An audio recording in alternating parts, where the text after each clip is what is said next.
مفسرین کرام فرماتے ہیں کہ جادوگر اگر جادو سے دولت پیدا کر سکتا، رزق حاصل کر سکتا، تو یہ مانے ہوئے چوٹی کے جادوگر فرعون سے مطالبہ کیوں کرتے کہ ہمیں انعام دیا جائے گا؟ یعنی جادوگر روزی میں خلل نہیں ڈال سکتا کہ دوسرے کی روزی اپنی طرف کھینچ لے یا بہت ساری جمع کر لے، یہ جادوگر کے بس کی بات نہیں۔ یہ اللہ کا ایسا نظام ہے جس میں کوئی ذرا برابر کمی یا کوتاہی نہیں ہو سکتی، ہر فرد کا رزق اس نے معین کیا ہے۔ اور جادوگروں کے پاس کمال ہوتا تو وہ روزی اور پیسے کے لیے فرعون سے استدعا کیوں کرتے؟ وہ تو خود پیدا کر لیتے۔ تو فرمایا یہاں اللہ نے ان کی بات بتائی ہے کہ پہلے انہوں نے پیٹ کی فکر کی اور کہا ان لنا لاجرا، ہمیں پھر انعام تو ہمارا حق بنے گا، ہمیں دولت دی جائے گی، ان کنا نحن الغالبین، اگر ہم جیت جائیں۔ پہلی بات تو یہ غلط فہمی دور کر دیں کہ جادوگر جب اپنے لیے جادو سے روزی پیدا نہیں کر سکتا تو دوسرے کی روزی بند بھی نہیں کر سکتا۔ فرعون نے کہا بے شک، قال نعم، بالکل تمہیں انعام دیں گے، بلکہ انکم لمن المقربین، میں تمہیں اپنے اہل دربار میں اور اپنے مقربین میں شامل کر لوں گا، اور جو مراعات اور جو انعامات انہیں ملتے ہیں وہ سب تمہیں بھی نصیب ہوں گے۔ اب جادوگروں نے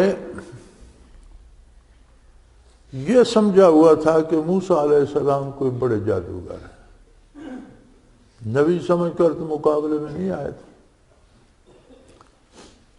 اس فن کا ماہر سمجھتے ہوئے انہوں نے ادب کیا، احترام کیا کہ ماہر فن ہے، اس شعبے کا بہت چوٹی کا آدمی ہے۔ تو انہوں نے کہا قالوا یا موسیٰ اما ان تلقی یا اما ان نکون نحن الملقین، انہوں نے کہا موسیٰ آپ پہلے اپنا عصا پھینکنا پسند فرمائیں گے یا ہمیں اجازت ہے ہم اپنا کمال پہلے دکھائیں؟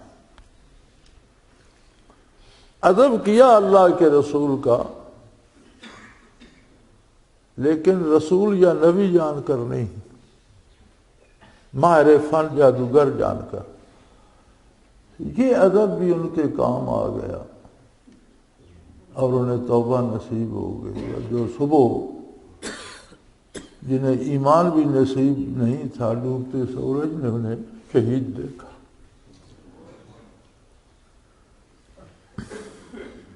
موسیٰ علیہ السلام نے فرمایا قال القوا، آپ کرو، پھینکو، تم جو کرنا چاہتے ہو کرو، جو کمال دکھانا چاہتے ہو دکھاؤ۔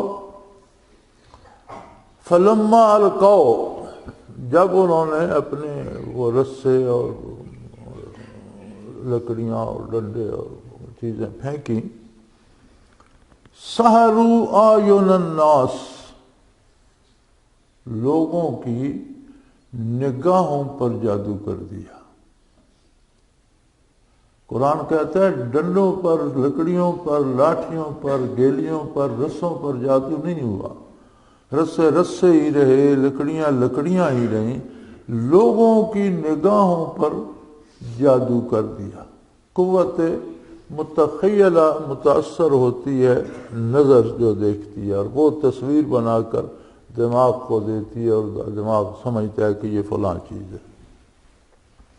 جب نظر ہی متاثر ہو گئی اور اسے کچھ کا کچھ نظر آنے لگا تو دماغ کو وہی تصویر جائے گی۔ ایک کام تو انہوں نے یہ کیا کہ ان کو، جسے آج کل بھی کہتے ہیں، نظر بندی کر دی، یعنی حقیقت کچھ تھی، انہیں کچھ اور نظر آنا۔ سحروا اعین الناس، لوگوں کی آنکھوں پر جادو کر دیا۔ واسترہبوہم، اور انہیں بہت ڈرایا۔ یعنی یہ دو چیزیں لازم و ملزوم ہیں۔ پہلے انہوں نے لوگوں کو پیچھے ہٹ جاؤ، یہ اژدہا بن جائیں گے، یہ تمہیں کھا جائیں گے، پھر ہم ذمہ دار نہیں ہوں گے، دور دور ہو جاؤ، یہ جو ہم نے لائن لگائی ہے اس کے اندر کوئی نہ آئے، ورنہ یہ بڑے بڑے اژدہا بن جائیں گے، تمہیں نگل جائیں گے۔ تو لوگ دہل گئے، ڈر گئے۔ یعنی اگر جادوگر کے مقابلے میں جو بندہ ہے وہ ڈرے نہیں، اللہ سے ڈرے، جادوگر سے نہ ڈرے، اس کے جادو سے نہ ڈرے، تو جادو اثر نہیں کرتا۔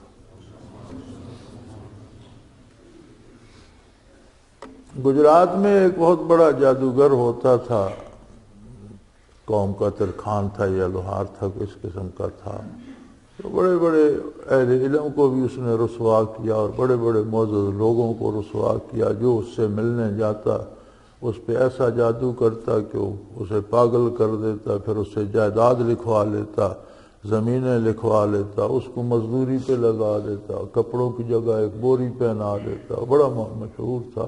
اور اس میں کئی مولوی حضرات بھی گئے اور وہ گاڑیاں منوا کر واپس آئے اور اس کے اسیر ہو گئے۔ تو ہمارے امان اللہ لق صاحب اس کے پاس گئے اور کہا یار کرو جادو، جو کچھ مجھ پہ کر سکتے ہو، دیکھیں تمہارا کیا کمال ہے۔ تو اس نے ان سے جان چھڑائی کہ چلے جاؤ یہاں سے، نہیں کرتا۔ کیوں نہیں کرتا تھا ان پر؟ اسے پتہ تھا کہ یہ مجھ سے ڈر نہیں رہا، الٹا مجھ پہ زبردستی کر رہا ہے اور مجھے دبا رہا ہے، تو اس پر جادو کیا چلے گا۔ یعنی ایک نقطہ قرآن کریم نے یہ بھی فرمایا کہ اگر جادوگر کے جادو سے آپ ڈریں نہیں تو اس کا جادو اثر نہیں کرتا۔ اس کا مطلب ہے کہ کمزوری اپنے اندر ہوتی ہے تو جادو اثر کرتا ہے۔ سحروا اعین الناس واسترهبوهم، انہیں ڈرایا، ان کی نگاہوں پہ جادو کیا، یعنی حقیقت میں کوئی چیز نہیں بدلی، چونکہ قلب ماہیت حرام ہے۔ قلب ماہیت سے مراد یہ ہوتی ہے کہ جو چیز اللہ نے بنائی ہے اسے بدل کر کچھ اور بنا دینا، یہ حرام ہے، یہ ممکن نہیں ہے، ناممکن ہے۔ حضرت رحمۃ اللہ علیہ سے کسی نے یہ مسئلہ پوچھا تھا کہ جی میں کوشش کر رہا ہوں اور مجھے امید ہے میں کامیاب ہو جاؤں گا اور میں سونا بنا لوں گا چاندی سے یا پارے سے یا اس سے۔ یہ ایک وہم ہے، لوگوں کو ساری ساری عمر لگے رہتے ہیں، پھر کہتے ہیں تھوڑی سی آگ کی کسر رہ گئی تھی، اسی میں برباد ہو جاتے۔ تو حضرت نے فرمایا کہ قلب ماہیت حرام ہے، قلب ماہیت نہیں ہو سکتی۔ جسے اللہ نے چاندی بنایا وہ چاندی رہے گی، جسے سونا بنایا سونا رہے گا، جسے فولاد بنایا فولاد رہے گی، جسے انسان بنایا انسان رہے گا، جسے جانور بنایا جانور رہے گا، جانور سے انسان، انسان سے جانور یہ نہیں بن سکتا، یہ ممکن نہیں ہے۔ اسے کہتے ہیں قلب ماہیت، یعنی اس کی حیثیت تبدیل کر کے کوئی دوسری چیز کی حیثیت دے دینا۔ تو فرمایا یہ حرام ہے، یہ ممکن نہیں ہے۔ تو اب جادوگر بھی وہ لکڑیوں سے سانپ تو نہیں بنا سکتے تھے، قلب ماہیت تو حرام ہے۔ معجزے کے طور پر نبی سے صادر ہونا وہ ہوتا ہی ان اصولوں سے بالا تر ہے، وہ من جانب اللہ ہوتا ہے وہ، اور پھر وہ بھی ہمیشہ نہیں ہوتا۔ موسیٰ علیہ السلام کی لاٹھی ہمیشہ کے لیے اجدہا نہیں رہی، موسیٰ علیہ السلام کے وصال کے بعد تو وہ لاٹھی کی لاٹھی ہے۔ ابھی تک کسی عجائب گھر میں غالباً توپ کاپی میں یہ کہیں وہ رکھی ہوئی ہے، پچھلے دنوں بھی اس پہ فیس بک پہ اس کی تصویر آئی ہوئی تھی موسیٰ علیہ السلام کی لاٹھی کی، پھر تو وہ اژدہا نہیں بنی، یعنی وہ لکڑی سے اژدہا مستقل نہیں بنی، معجزاتی طور پر اللہ بنا دے تو وہ قادر ہے۔ پھر اللہ کریم فرماتے ہیں وَجَاءُوا بِسِحْرٍ عَظِيمٍ، انہوں نے بہت ہی بڑا جادو کیا، بہت بڑا۔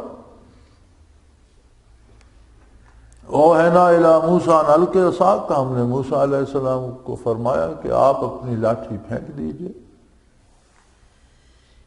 انہوں نے لاٹھی پھینک دی، فَإِذَا هِيَ تَلْقَفُ مَا يَأْفِكُونَ، وہ جتنے سانپ اژدہا انہوں نے بنائے تھے رسوں لکڑیوں گیلیوں لاٹھیوں کے، اس نے ایک سرے سے نگلنا شروع کر دیا اور سب کو ہڑپ کر گئی۔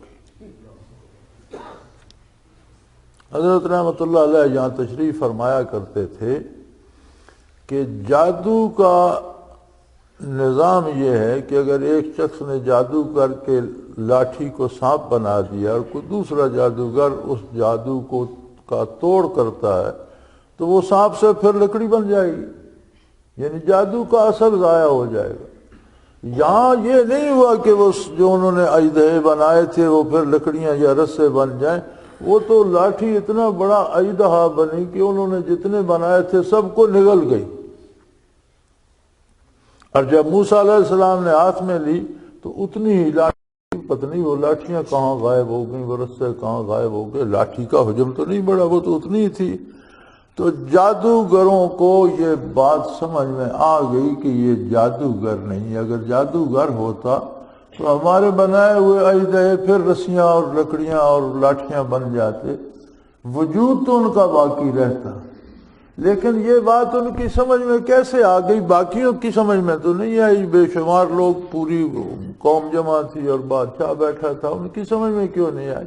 تو فرمایا کرتے تھے کہ انہوں نے موسیٰ علیہ السلام کا ادب کیا تھا، وہ نبی کا ادب جو کیا انہوں نے، خواہ جادوگر جان کر کیا، احترام تو کیا، اس نے دل میں کھڑکی کھول دی اور بات سمجھ میں آ گئی۔ اور جو ادب نہیں کرتے تھے سب کچھ انہوں نے بھی دیکھا لیکن انہیں توبہ نصیب نہیں ہوئی۔